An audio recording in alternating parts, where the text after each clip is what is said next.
Assalamu alaikum dear student, hope you are fine. Today we are going to study Urdu अमली किताब पहली जमात के लिए, क्लास 1 के लिए उर्दू की ये वर्कबुक है।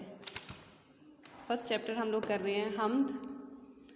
इसकी रीडिंग बुक से हमने रीडिंग कर ली थी, उसमें हमने रीड आउट किया था कि हम्द क्या होती है। हम्द वो नज़्म है जिसमें अल्लाह ताला की तारीफ़ की जाती है।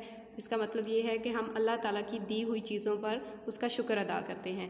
रीडिंग बुक से हमने इसकी रीडिंग कर ली थी, इमला के अल्फाज और अल्फाज मायने भी कर लिए थे। आज हम इसके क्वेश्चन आंसर्स करेंगे। फर्स्ट क्वेश्चन है, ये सारी दुनिया किसने बनाई है? ये सारी दुनिया किसने बनाई? ये सारी दुनिया अल्लाह ताला ने बनाई है। सेकंड क्वेश्चन है, सबसे बड़ा हाकिम कौन है? सबसे बड़ा हाकिम कौन है?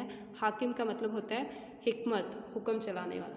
सबसे बड़ा हाकिम अल्लाह ताला है। सबसे बड़ा हुक्म चलाने वाला अल्लाह ताला है।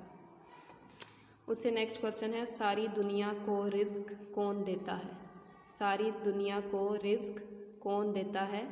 आंसर है, सारी दुनिया को रिज्क अल्लाह ताला देता है। अल्लाह ताला ही है जो सारी दुनिया को पालता है। ये 3 क्वेश्चंस हैं, ये आप लोगों ने इसी वर्कबुक पे राइट करने हैं और इन्हें अच्छे से साथ साथ प्रिपेयर भी करना है। और जिन बच्चों के पास वर्कबुक नहीं है वो अपनी नोटबुक्स पे क्वेश्चंस राइट करेंगे रीडिंग बुक से देख के, और साथ में इसके आंसर्स राइट करेंगे। रीडिंग बुक पे सेम ही ये क्वेश्चन है, वहाँ से आप लोग प्रिपेयर कर लेंगे। Okay, stay home, stay safe, अल्लाह हाफिज़।